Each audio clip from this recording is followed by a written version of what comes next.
राहणार साकेगाव, तालुका भोसावळ, जिल्हा जळगाव.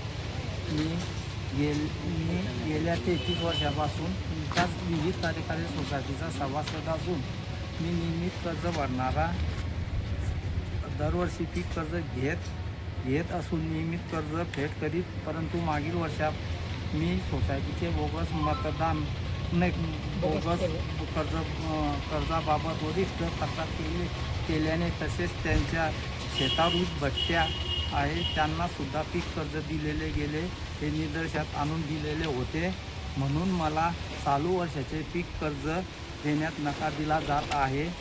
सोसायटीचे सेक्रेटरी व शिपाई हे म्हणतात, जा कुठेही यांचे जायचे आहे तुम्हाला जा, पण आम्ही कर्ज देणार नाही, असा प्रकार मनमानी कारभार चालू आहे. मी याबाबत सहकार निबंधक यांच्याकडे 2026 रोजी दिला अर्ज होता. माझे काम न झाल्याने मी 15/6/2026 तारखेपासून विविध कार्यकारी सोसायटी साकेगाव येथे आमरण उपोषण बसणार आहे हे कळवले होते, परंतु त्यांच्याकडून कोणतेही प्रतिसाद मला मिळाला नाही. म्हणून मी शेवटी नाइलाजाने उपोषण करण्याची वेळ आली आहे. साकेगाव विविध कार्यकारी सोसायटीचे आठमुठ्ठेपणा शेतकऱ्याच्या उपोषणाच्या बसण्याची वेळ आली आहे. त्या वेळेवर कर्ज न मिळालं पेरणीपूर्वी मगा तिचे काम व पैशांच्या अभावी पडून सरकार शेतकऱ्यांना साठी विविध प्रकारच्या सुविधा देण्याचे काम करीत आहे, परंतु प्रत्यक्ष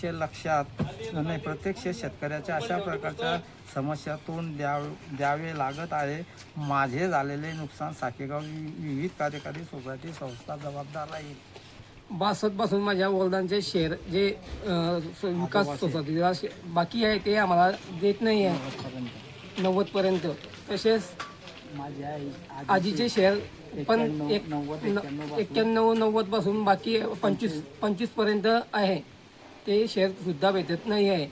त्यांची ओशी आहे, यांची पुरावे सुद्धा आम्हाला आहे. आणि 20-32 कर्ज हे केलं उचललं म्हणून त्यांनी आम्हाला कर्ज नाकारलेलं आहे.